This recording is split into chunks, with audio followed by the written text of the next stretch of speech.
हिसार से कांग्रेस सांसद जयप्रकाश ने चुनाव में अपने प्रतिद्वंदी में रहे पूर्व बिजली मंत्री रणजीत चौटाला से मुलाकात की है। मुलाकात के बाद रणजीत चौटाला ने कहा कि मैं एक बड़ा शक्ति प्रदर्शन करूंगा, फिर ये फैसला करूंगा कि मुझे आगे की राजनीति किस पार्टी के साथ करनी है।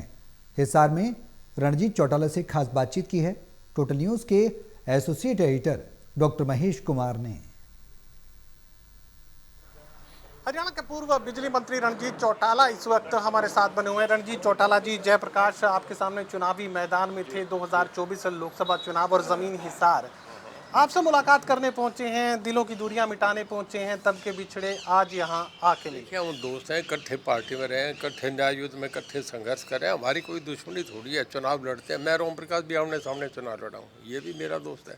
चुनाव लड़ लिए, कोई ये बुरी बात थोड़ी है। पर हमारा उसके बाद 10 बार फ़ोन पे बात होती है, हुड्डा साहब से बात होती है। मनोहर लाल जी, हम राजनीतिक आदमी हैं, कोई किसी का कोई गिरवी थोड़े किसी के रखे हुए हैं। हमारी सोच है समय के हिसाब से हर बात जो हालात होते हैं, वो कहते हैं समय और परिस्थितियाँ आपकी भूमिका तय करती हैं। तो कहते तो ये भी है कि राजनीति में संभावनाएं बनी रहती हैं, तो ऐसे में संभावनाओं की तलाश आप भी कर रहे हैं? नहीं, अभी आज कोई जगह नहीं है, ना कोई कांग्रेस की ना बीजेपी की। सोच के करूंगा मैं, मेरे कब निर्णय करना है वो मेरा फैसला होगा। मेरे दोस्तों से, मित्रों से, इनसे सलाह करके करूंगा। बड़े शक्ति प्रदर्शन की तैयारी आप कर रहे थे? हाँ, पक्का करूंगा, ये बता दिया। मैं तभी तो कह रहा हूँ, जिस दिन भीड़ करूंगा, मेरी भीड़ में ये कह दिया 70-80 हज़ार से ऊपर होगी। लाख कहना गलत हो जाता है, फिर कम हो जाए तो ठीक नहीं, पर ज़बरदस्त ऐसी भीड़ नहीं होगी।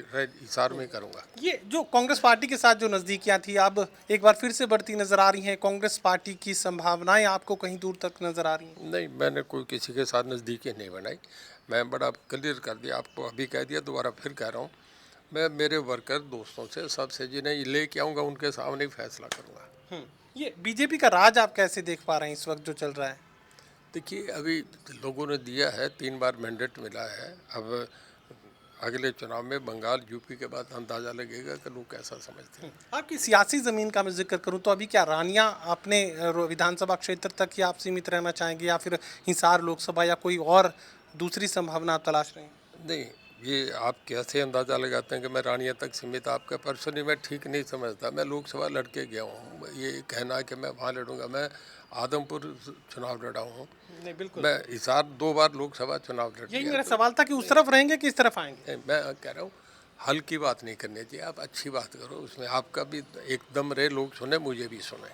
जी। मैं एक जगह तक सीमित रहूँगा, ये आपका अंदाज़ा मैं समझ नहीं रहा। पत्रकार है यार, इस तरह की बात नहीं करनी चाहिए। हिसार लोकसभा आपकी प्राथमिकता हो सकता है? मैं कहीं भी लड़ सकता हूँ, मुझे हिसार भी लड़ सकता हूँ। चौदेवीलाल सोनीपत भी लड़े, रोहतक भी लड़े, हमारे बच्चे भी ऊंचाना लड़ दिए, उसके बाद बाटड़ा लड़ दिए। चौदेवीलाल फैमिली कहीं भी लड़ सकती है। ये राजनीति के अलग अलग रंग यहाँ पर देखने को मिलते हैं। जयप्रकाश मुलाकात करने पहुंचे थे रणजीत चौटाला से और दिलों की दूरियां मिटाने का काम किया गया, और साफ ये बात दोनों ही तरफ से कही गई कि राजनीति में किसी भी तरह की दुश्मनी नहीं होती है। वो पहले भी दोस्त रहे हैं, वो आज भी दोस्त हैं। राजनीतिक फैसले को लेकर रणजीत चौटाला दो टूक ये कह रहे हैं कि अभी मैं अपना शक्ति प्रदर्शन करूंगा और उसके बाद जो मेरे समर्थक कहेंगे उसी दिशा में मैं आगे बढ़ूंगा। सहयोगी कमल के साथ doctor Mahesh Kumar, total news Hisar.